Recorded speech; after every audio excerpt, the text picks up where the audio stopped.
ओम नमः शिवाय। आपके अपने YouTube चैनल जय मां कंजक में आपका बहुत बहुत स्वागत है। श्री शिव महापुराण की कथाओं को आगे बढ़ाते हुए आज की कथा का आरंभ हम 7 व्याधपुत्र अध्याय से करेंगे।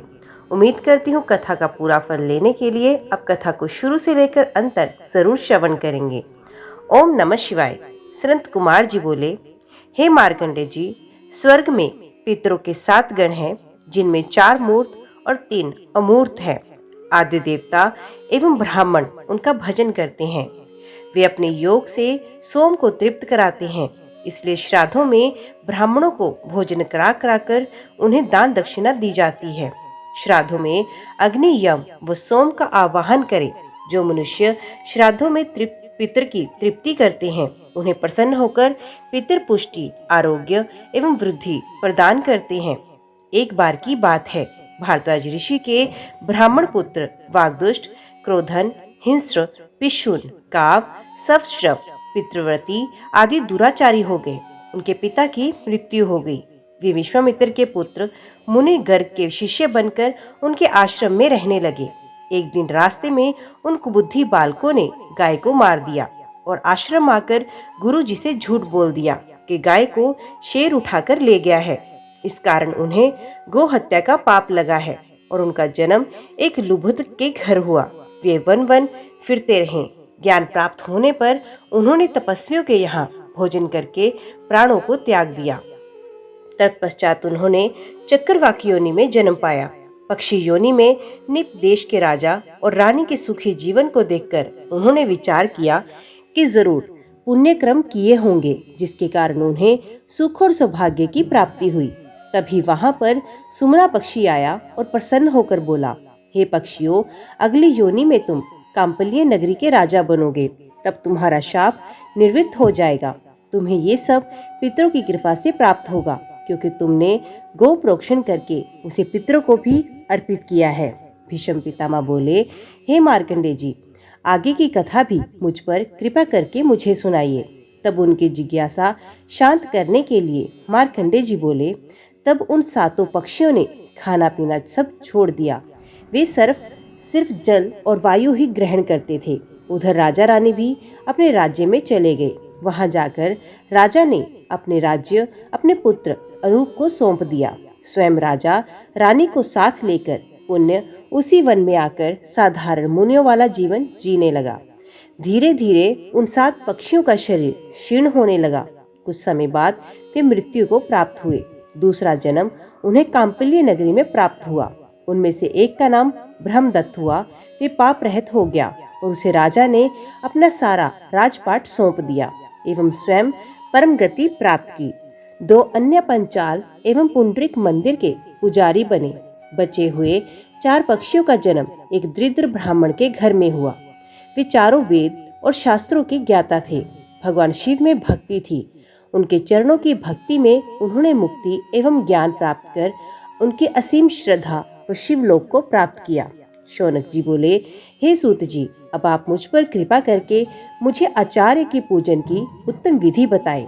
साथ ही ग्रंथ सुनने के बाद मनुष्य गण के कर्तव्य के बारे में भी विस्तार से बताएं। शौनक जी की प्रार्थना सुनकर सूत जी ने बताना प्रारंभ किया। सूत जी बोले, हे मुनिवर, किसी को भी शिव पुराण एवं महाग्रंथ सुनने के पश्चात आचार्य का पूजन करना अति आवश्यक माना गया है। आचार्य का श्रद्धा भाव से पूजन करने के पश्चात उसे सामर्थ्य के अनुसार दान अवश्य ही देना चाहिए। शिव पुराण का श्रवण करने के पश्चात त्रिलोकीनाथ भगवान शिव का पूजन करके ब्राह्मण आचार्य को बछड़े वाली गाय का दान करें। जिस स्वर्ण के आसन पर पुराण को स्थापित करें, उसे भी विनम्रता पूर्वक आचार्य को समर्पित करें। इस प्रकार वे बंधन मुक्त हो जाता है। पुराण वक्ता को महात्मा माना जाता है। उन्हें राज्य, घोड़ा, हाथी, गांव आदि उत्तम एवं उपयुक्त वस्तुएं तथा शक्ति और सामर्थ्य के अनुसार दान देने से कल्याण होता है। इस पवित्र शिव पुराण नामक ग्रंथ को सुनने से समस्त अभिष्ट फलों की प्राप्ति होती है। शौनक जी बोले, हे सूत जी, आप मुझे मुनि वेद व्यास के जन्म की कथा सुनाएं। तब शौनक जी ने प्रश्न का उत्तर देते हुए कहा। सूत जी बोले, हे शौनक जी, एक दिन की बात है। पराशर जी तीर्थ यात्रा करते हुए यमुना तट पर आए। उस समय मल्लाह भोजन कर रहा था, इसलिए उसने अपनी पुत्री मत्स्यगंधा को उन्हें नाव द्वारा यमुना पार कराने का आदेश दिया। मत्स्यगंधा पराशर जी को नाव से यमुना पार ले जा रही थी। उसकी सुंदरता देखकर पराशर जी उस पर मोहित हो गए। जैसे ही उन्होंने यमुना पार की, पराशर मुनि ने उसका हाथ पकड़ लिया। तब मत्स्यगंधा ने मुनिवर से कहा, आप रात का इंतजार करें। पराशर जी ने अपने योग से दिन को रात कर दिया। दोनों का मिलन हुआ, परंतु मत्स्यगंधा चिंतित थी। तब पराशर जी ने उससे वर मांगने को कहा। मत्स्यगंधा बोली, मुनिवर, मेरे इस कर्म को मेरे माता पिता कोई भी ना जान सके, मेरा कन्या धर्म भी ना जाए और मुझे आपके समान तपस्वी और शक्तिमान पुत्र की प्राप्ति भी हो। तब उसके वचन सुनकर पराशर मुनि बोले, देवी, जैसा आप चाहती हैं वैसा ही होगा और आज से आप सत्यवती नाम से प्रसिद्ध होंगी। आपके गर्भ से भगवान श्री हरि विष्णु का अंश उत्पन्न होगा। ये कहकर मुनिवर चले गए। नियत समय पर सत्यवती ने सूर्य के समान महातेजस्वी पुत्र को जन्म दिया।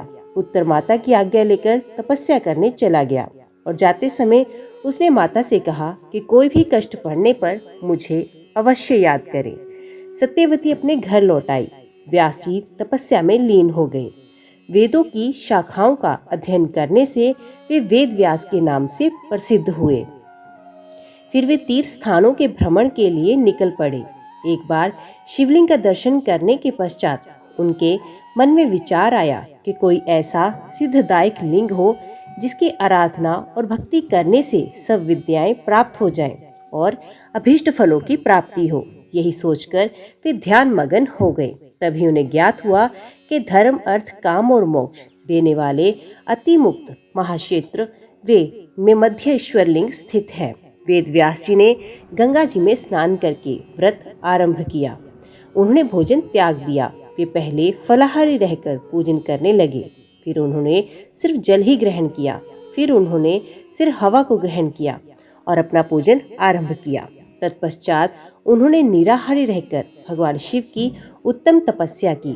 उनकी इस दुस्सह साधना से शिव जी प्रसन्न हुए और वेद व्यास जी को दर्शन दिए। देवादिदेव महादेव जी को साक्षात अपने सामने पाकर वेद व्यास जी उनकी स्तुति करने लगे और वे बोले, हे देवादिदेव कल्याणकारी शिव, आप मन और वाणी से अगोचर हैं। वेद भी आपकी महिमा को पूर्ण रूप से नहीं जानते। आप ही सृष्टि के रचनाकर्ता, पालनकर्ता और संहार करता है। सर्वशक्तिमान ईश्वर आप ही जन्म, मरण, देश, कुल आदि से रहित हैं। आप ही त्रिलोक के स्वामी हैं। इस प्रकार व्यास जी ने शिव जी की स्तुति की। प्रसन्न होकर शिव बोले, हे व्यास जी, तुम मन चाहा वर मांगो। तब व्यास जी बोले, स्वामी, आप तो सर्वज्ञ सर्वेश्वर हैं, आपसे कुछ भी छिपा नहीं है। तब त्रिलोकीनाथ भगवान शिव बोले, मुनिवर, मैं तुम्हारे कंठ में स्थित होकर तुम्हारी इच्छा के अनुसार इतिहास एवं महापुराणों की रचना करूंगा। तुम्हारे द्वारा प्रयोग में लाए गए स्तुति अष्टक का जो भी शिवलिंग के सामने बैठकर 1 वर्ष तक तीनों काल में मेरी स्तुति करेगा, उसकी सभी मनोकामनाएं अवश्य पूर्ण होंगी। ये कहकर महादेव जी अंतर्ध्यान हो गए। भगवान शिव की कृपा से वेद व्यास जी ने ब्रह्म, पद्म, विष्णु, शिव, भागवत, भविष्य, नारद, मार्कंड्य, अग्नि, ब्रह्मवैवर्त, लिंगवाराह, कोम, मत्स्य, गरुड़, वामन, ब्रह्मांड आदि 18 महापुराणों की रचना की। ये सभी पुराण पुण्य और यश देने वाले हैं। इनको श्रद्धा पूर्वक भक्ति भावना से पढ़ने अथवा सुनने से मुक्ति प्राप्त होती है तथा समस्त पाप नष्ट हो जाते हैं। सूत जी बोले, हे मुनिवर, अब मैं आपको जगत जननी माता उमा के विषय में बताता हूँ। स्वारोचिष नामक मनवंतर में विर्थ नाम के एक राजा हुए हैं। उनका सुर्थ नामक पुत्र बहुत वीर और पराक्रमी था। वे महादानी भी था। वे देवराज इंद्र के समान पराक्रमी था। उसके राज्य में प्रजा बहुत सुखी थी। एक बार उस पर 9 राजाओं ने एक साथ आक्रमण किया। युद्ध में उसे हराकर उसके राज्य पर अपना कब्जा कर लिया। सुर्थ घोड़े पर सवार होकर वन को चला गया। वन में राजा सुर्थ ने एक सुंदर आश्रम देखा। वहां पर सभी जीव जंतु शांत वातावरण में विचरण कर रहे थे। आश्रम में स्वागत पाकर राजा वहीं रहने लगा। एक दिन की बात है, राजा सुर्त मन ही मन ये विचार करने लगा कि मैं अपने दुर्भाग्य के कारण अपना राज्य खो बैठा हूँ। सुर्त ये सोच ही रहा था, तभी आश्रम में एक वैश्य आया। वे आकर राजा के पास ही बैठ गया। उसे दुखी देखकर राजा ने उससे दुख का कारण जानना चाहा। तब वैश्य आंखों में आंसू लिए बोला, राजन, मैं समाधि नाम का वैश्य हूँ। मैं अत्यंत धनाढ्य कुल में उत्पन्न हुआ, परंतु मेरे पुत्र पौत्रादि ने धन के लालच में ही मुझे घर से बाहर निकाल दिया। राजा सुर्त और वैश्य समाधि आपस में बात ही कर रहे थे कि वहां ऋषि मेधा आ गए और बोले, राजन, इस संसार में सबको आकर्षित और मोहित करने वाली सनातनी माया देवी सत्य रूपा ही है। वे ही इस जगत की रचना, पालन और संहार करती हैं। प्रलय के समय भगवान श्री हरि विष्णु शेष शैया पर योग निद्रा में सोए हुए थे। उसी समय उनके कान के मैल से दो राक्षस प्रकट हुए। उनके नाम मधु और कैटब थे। वे दोनों राक्षस विष्णु जी के नाभि कमल में स्थित ब्रह्मा जी को मारने के लिए दौड़े। उन महादैत्यों को इस प्रकार अपनी ओर आता देखकर ब्रह्मा जी महामाया देवी परमेश्वरी का ध्यान करके उनकी स्तुति करने लगे। वे बोले, हे महामाया, हे शरणागतों की रक्षा करने वाली देवी, इन महादैत्यों से हमारी रक्षा करें। मैं आपको बारंबार प्रणाम करता हूँ। आप मधु कैटब दोनों दैत्यों को मोहित करें और नारायण श्री हरि विष्णु को जगाकर मेरी रक्षा करें। इस प्रकार ब्रह्मा जी की स्तुति एवं प्रार्थना सुनकर महामाया देवी फाल्गुन माह की शुक्ल पक्ष की द्वादशी को प्रकट होकर संसार में महाकाली नाम से जग प्रसिद्ध हुई। तभी देवी ने ब्रह्मा जी को प्राण रक्षा का आश्वासन दिया। योग माया के रूप में वे विष्णु जी के नेत्रों से बाहर आई तो विष्णु जी जाग गए। उन दैत्यों को देखकर क्रोधित श्री हरि उन्हें मारने दौड़े। तब वे बोले, हमारा वध आप वहीं कर पाएंगे जहाँ पृथ्वी पर जल ना हो। तब भगवान विष्णु ने मधु और कैटब नामक दोनों महादैत्य को अपने जंघाओं पर लेटाकर अपने सुदर्शन चक्र से उनका सर काटकर ब्रह्मा जी की रक्षा की। ऋषि बोले, दैत्य के कुल में जन्मे महादैत्य रंभासुर का महिषासुर नामक पुत्र महावीर और पराक्रमी था। उसने समस्त देवताओं को युद्ध में परास्त करके स्वर्ग पर अपना अधिकार स्थापित कर लिया। तब सभी देवता दुखी होकर ब्रह्मा जी और विष्णु जी को अपने साथ लेकर भगवान शिव के पास गए। उन्होंने भगवान शिव को सारी बातें विस्तार पूर्वक बताई। सारी कथा सुनने के उपरांत क्रोधित भगवान शिव की आंखों और मुख से एक दिव्य तेज उत्पन्न हुआ। उस तेज में सब देवताओं ने अपना अपना तेज मिलाया, जिससे देवी महामाया जगदम्बा का प्रादुर्भाव हुआ। उन्हें देखकर देवताओं की प्रसन्नता की कोई सीमा न रही। सबने देवी को उनके अनेक आयुध एवं आभूषण भेंट किए। ब्रह्मा जी, विष्णु और शिवजी सहित समस्त देवताओं की अनेकों शक्तियां ग्रहण करने के पश्चात देवी ने जोर का अट्टहास किया और गर्जना की। देवी की गर्जना से धरती, आकाश और पाताल गूंज गए। उस गर्जना को सुनकर देव शत्रु दैत्यों ने अपने अपने हथियार उठा लिए। देखते ही देखते देवी जगदम्बा दैत्यों से युद्ध करने पहुंच गई। दैत्यों और देवी के बीच घोर संग्राम होने लगा। देवी जगदम्बा ने शूल, शक्ति, तोमर आदि शस्त्रों से लाखों दैत्यों का विनाश किया। पराक्रमी देवी को देखकर दैत्य सेना भयभीत होकर इधर उधर भागने लगी। तब महिषासुर ने आकर देवी जगदम्बा को ललकारा। उसने तलवार लेकर देवी के वाहन सिंह पर आक्रमण किया। अपने सिंह पर आई इस विपत्ति को देखकर देवी ने अपना पाश महिषासुर पर फेंक दिया। अपनी ओर आते पाश को देखकर महिषासुर ने महेश का रूप त्याग कर सिंह का रूप धारण किया। देवी जगदम्बा ने ये देखकर झपट कर उसका सर धड़ से अलग कर दिया, परंतु महिषासुर फिर भी न मरा और रूप बदल बदल कर देवी से युद्ध करने लगा और उनके सिंह को परेशान करने लगा। इस प्रकार देवी और महिषासुर का युद्ध बहुत लंबे समय तक चलता रहा। उनके इस भयानक युद्ध से पूरा त्रिलोक कांप उठा। सारे जीव जंतु दुखी हो गए। तब देवी उछलकर महिषासुर पर चढ़ गई। उन्होंने अपने पैरों से महिषासुर को कुचल दिया और अपने त्रिशूल से उसकी जीवा काट दी। इस प्रकार देवी जगदम्बा ने महिषासुर का वध कर त्रिलोक को उसके आतंक से मुक्ति दिलाई। सभी देवता हर्षित होकर देवी की स्तुति करने लगे। सारी दिशाओं से पुष्पों की वर्षा होने लगी। ऋषि बोले, शुंभ निशुंभ नामक दोनों पराक्रमी दैत्यों ने अपने अत्याचारों से पूरे चराचर जगत को दुखी कर दिया। सभी जीव जंतु, मनुष्यगण एवं देवता उसके अत्याचारों से परेशान हो चुके थे। तब देवता अत्यंत परेशान होकर हिमालय पर श्री पार्वती जी के शरण में गए और देवी की स्तुति करने लगे। वे बोले, हे कल्याणकारी देवी भवानी, हम सब आपकी शरण में आए हैं। मातेश्वरी, हमारी रक्षा कीजिए। शुंभ निशुंभ के आतंक एवं अत्याचारों से त्रिलोक को मुक्त कराइए। देवताओं की स्तुति सुनकर देवी ने अपने शरीर से एक तेज उत्पन्न किया और एक कुमारी का रूप प्रकट हुई। सब देवताओं ने हाथ जोड़कर सर झुकाकर देवी की स्तुति की। तब पार्वती जी बोली, देवगण, मेरे कोष से निकलने के कारण ये कोशिकी नाम से प्रसिद्ध होंगी और मातंगी नाम से जग प्रसिद्ध होंगी। ये कहकर देवी अंतर्ध्यान हो गई और देवता अपने स्थान को लौट गए। देवी कोशिकी वहीं हिमालय की गुफा में रहने लगी। एक दिन शुंभ निशुंभ के सेवकों ने उन्हें देखा। तब उन्होंने जाकर शुंभ निशुंभ से उनके रूप सौंदर्य की प्रशंसा की और कहा कि वो नारियों में रत्न है, उसे आपके महल की शोभा बढ़ानी चाहिए। तब देवी की प्रशंसा सुनकर शुंभ निशुंभ ने अपना दूत वहां भेजा। तब दूत ने जाकर देवी से कहा, मेरे स्वामी शुंभ निशुंभ आपके रूप की प्रशंसा सुनकर आपसे विवाह करना चाहते हैं। उन्होंने विवाह का प्रस्ताव लेकर ही मुझे यहाँ भेजा है। दूत की बात सुनकर देवी बोली, दूत, जाकर तुम अपने स्वामियों से कहो कि मैंने ये प्रतिज्ञा की है कि जो भी मुझे युद्ध में परास्त कर देगा मैं उसी से विवाह करूंगी। अपने स्वामियों से कहो आकर मुझसे युद्ध करे और मुझे हराकर मुझे अपने साथ ले जाएं। दूत ने शुंभ निशुंभ को सारी बातों से अवगत कराया। सारी बातें सुनकर शुंभ और निशुंभ क्रोधित हो गए। उन्होंने अपने सेनापति धूम्रलोचन को आदेश दिया कि तुम उस नारी को यहाँ लेकर आओ। यदि वे प्यार से ना आए तो जबरदस्ती उसे उठा लाना। अपने स्वामी की आज्ञा पाकर धूम्रलोचन हिमालय पर्वत पर देवी को लेने पहुंचा। जब देवी कोशिकी ने चलने से मना किया तो वे देवी पर शस्त्र लेकर झपटा। देवी ने उसे भस्म कर दिया और सिंह ने दैत्य सेना को तितर-बितर कर दिया। जब शुंभ निशुंभ को धूम्रलोचन के मारे जाने का समाचार मिला तो वे गुस्से से भर गया।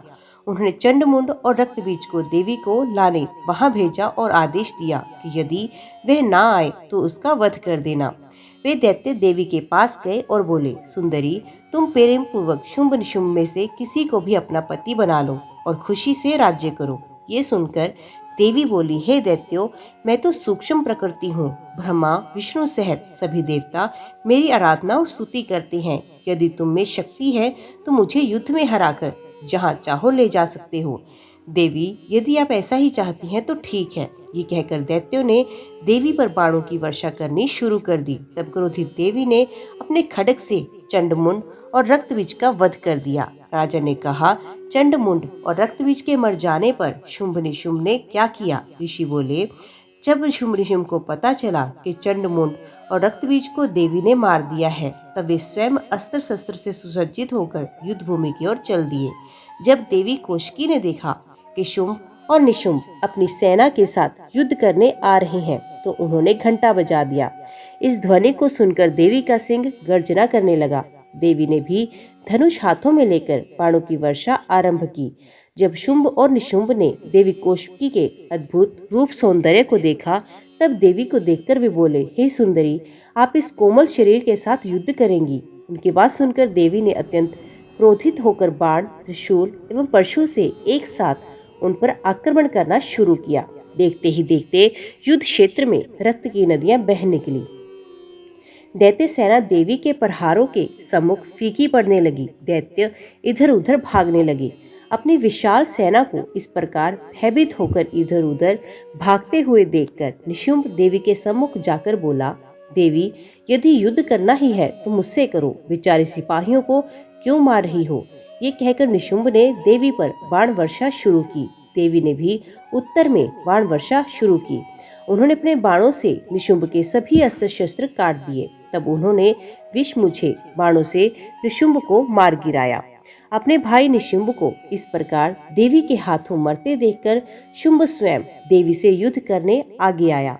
उसे सामने देखकर चंडिका देवी ने भयानक अट्टहास किया, जिसे सुनकर दैत्य सेना भयभीत हो गई। तब शुंभ ने प्रज्वलित शक्ति से देवी पर आक्रमण किया। देवी ने अपने बाणों से उसके टुकड़े टुकड़े कर दिए और हाथ में त्रिशूल लेकर उसे शुंभ की छाती में खोप दिया। तत्पश्चात घायल शुंभ देवी को मारने के लिए दौड़ा, परंतु देवी ने चक्कर से उसका सर काट दिया।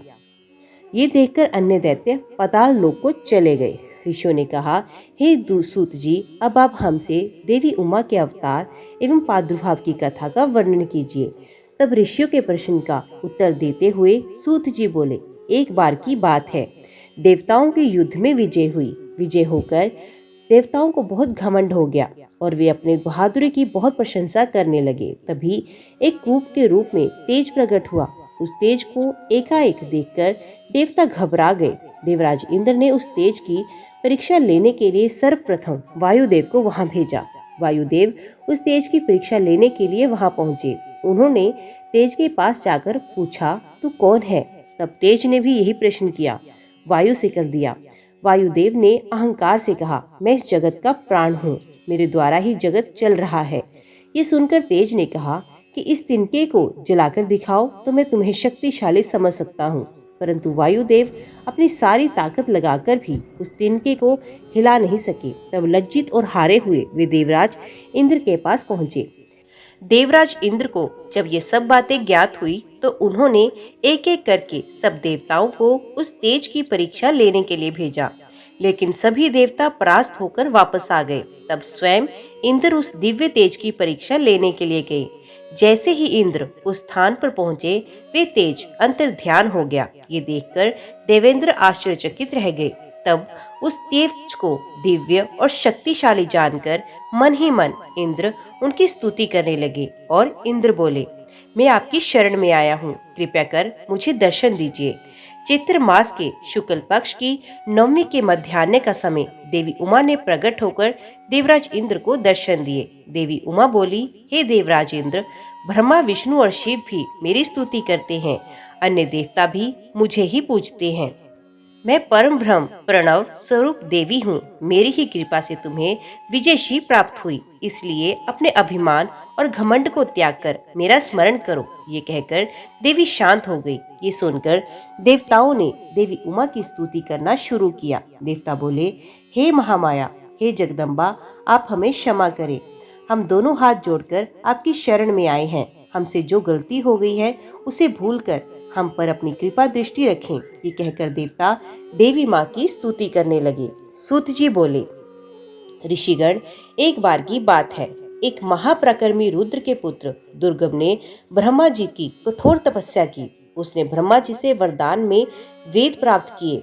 वे अपने को महाशक्तिशाली समझने लगा और वे देवताओं को कष्ट देने लगा। उसने पृथ्वी पर उपद्रव करने आरंभ किए।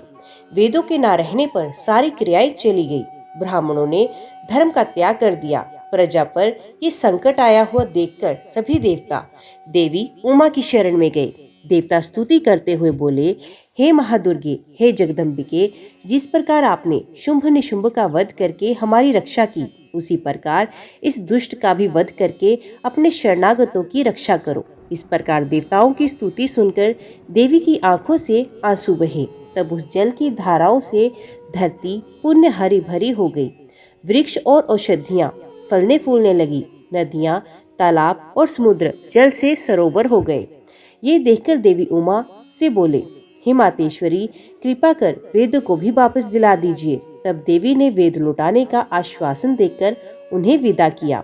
देवता अपने अपने धाम को चले गए। तभी देवी को देवताओं का हित करने वाली जानकर दुर्गम ने उन पर आक्रमण किया। देवी ने भी पलटकर वार करना शुरू किया। देखते ही देखते देवी उमा और दुर्गम के बीच भयानक युद्ध होने लगा। चारों ओर से बाणों की वर्षा होने लगी। उस समय देवी उमा बहुत क्रोधित हुई। तब उनके शरीर से काली, तारा, छिन्न मस्तिका, श्रीविद्या, भुवनेश्वरी, रोरवी, बगुला, थमरा, त्रिपुरा, मातंगी नामक 10 देवियां प्रकट हुई। देखते ही देखते देवियों ने दैत्यों की 100 अक्षौहिणी सेना का नाश कर दिया और दैत्यों की सेना को तितर बितर कर दिया। तत्पश्चात देवी ने अपने त्रिशूल से दैत्येंद्र दुर्गम का वध कर दिया। देवी ने उससे वेद छीनकर देवताओं को सौंप दिए। प्रसन्न होकर देवता महामाया देवी की स्तुति करने लगे। देवता बोले, हे मातेश्वरी, आपने हमारी रक्षा के लिए अनंताभिक्ष रूप रखा, इसलिए आप शताक्षी नाम से जग प्रसिद्ध होंगी। शोक द्वारा लोकित करने के कारण शाकुंभरी और दुर्गम नामक दैत्य का वध करने के कारण दुर्गा कहलाएंगी। हे महाबले, हे ज्ञानदायिनी, हे योग निद्रे, हे विश्व जननी, हम आपको नमस्कार करते हैं। आप सदा हमारा कल्याण करें और सबकी रक्षा करें। तब देवताओं को उनकी रक्षा का आश्वासन देकर देवी अंतर्ध्यान हो गई। एक बार महामुनि व्यास के पूछने पर सनंत कुमार जी ने उन्हें महादिव्य क्रिया योग और उसके फल के विषय में बताया। सनंत कुमार जी बोले, हे महामुनि, ज्ञान योग, क्रिया योग और भक्ति योग भक्ति और मुक्ति प्रदान करने वाले हैं। ज्ञान, आत्मा और हृदय का मिलन ही क्रिया योग कहलाता है। इसी योग के साथ वह अर्थ का संयोग क्रिया योग कहलाता है। कर्म से भक्ति, भक्ति से ज्ञान एवं ज्ञान से मुक्ति प्राप्त होती है।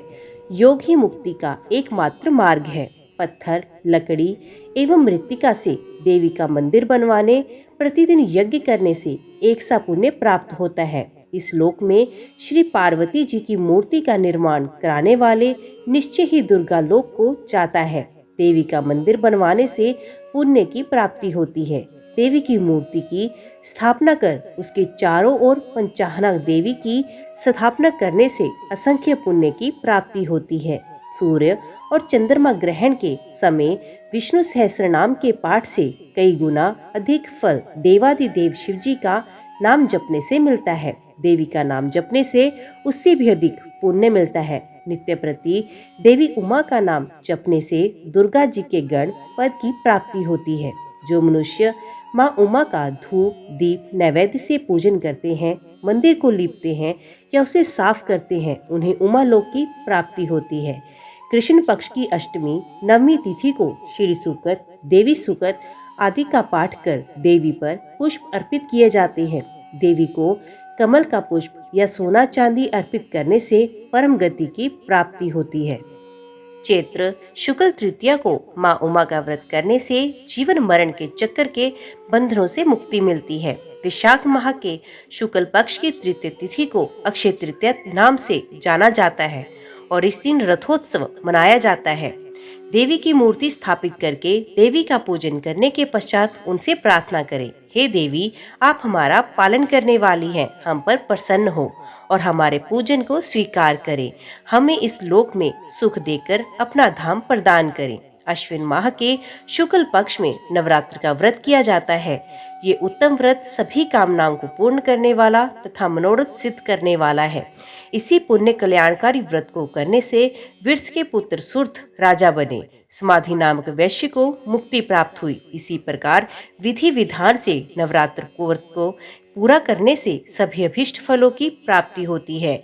इस व्रत को करने से देवी उमा स्त्रियों के सौभाग्य की रक्षा करती हैं तथा इस व्रत के प्रभाव से विद्या, धन, पुत्र आदि की प्राप्ति होती है।